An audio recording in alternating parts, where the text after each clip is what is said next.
Well, talking about the war in Ukraine, General Keane, there seems to be, look, maybe I'm, talking out of hope rather than analysis. Maybe you can put me straight. There seems to be a very interesting change there after weeks and weeks of stalemate. Over the last week, 2 weeks, Ukraine has been blowing up perhaps dozens of Russian ammunition dumps, some of them way behind the front lines. Now, it seems that Ukraine has got better long-range weapons, particularly from the US, and Russia's supplies and the critical ones, these are, ammunition dumps, they're being crippled. How do you read what's going on? That's very serious, and it's very helpful to the Ukrainians. They're going after their artillery, ammunition dumps, as you referenced them, and some of the other warehouses that are supporting the artillery infrastructure. And these weapons that are going at distance and range that the Ukrainians haven't had before. And they're also precision mobile rocket launchers, so a very high degree of accuracy. And what has actually taken place, we've seen the Russians take terrain in the eastern Donbass region over the last several months. But in doing so, they have so depleted their offensive forces because of the high casualties that they are in an operational pause, even though there's still some level of activity taking place. But the major units are trying to refit and rearm. What I believe is taking place here now is the Ukrainians are preparing and planning for a counteroffensive to begin to take back territory in the south. And we're going to see that unfold over a period of the next several weeks, all through the summer and into the fall before the winter takes place. We don't know how successful the Ukrainians are going to be. They have been successful in the past. A lot will depend on the international community delivering the volume of weapons the Ukrainians need, the right mix, and getting them there as quickly as possible. But that is what I project going forward over the next several weeks.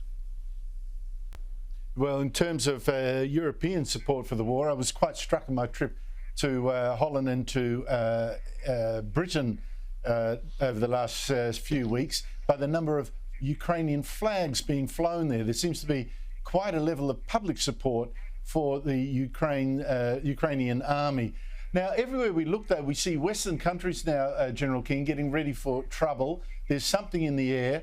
That includes here. The United States has just sent 4 stealth bombers, B-2s, here to Australia, and the commander says they're going to train with our RAAF, and he said, we're sent to Australia to demonstrate and enhance the readiness and lethality of our long-range penetrating strike force. It's obviously aimed at China. What do you think this is all about?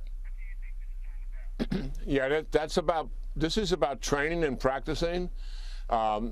The facts are that China is the most rapid growing military in the world today, and they have developed a significant capability to be able to defeat the Taiwan military as their objective, but also to defeat the United States and allies that would come to assist Taiwan in the event of a war.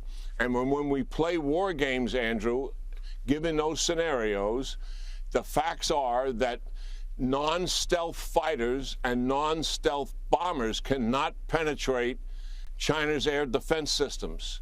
They take them down. So the stealth bombers are crucial in this fight. And we have got to upgun ourselves in the region. Your country recognizes it and is doing so. Japan recognizes it and is doing so. Taiwan also obviously is taking that mantle on and accelerating what they are doing. And the United States is beginning to recover from the decline of budgets under the Obama administration and also for the 9/11 wars that has put us at a disadvantage militarily against China's military. And they're rapidly trying to build that capability back up so that we have an effective deterrence. So, yes, this is also showing China what this capability is really all about. And it's critical if conflict takes place. Obviously, what we're trying to avoid here is have an effective deterrence to prevent a conflict from taking place. Well, let's hope that it's all not too late. I mean, 4 B-2s, it's nice, but it's very few. And Australia, of course, also needs to scramble very, very fast. General Jack Keane, thank you so much indeed for your insights.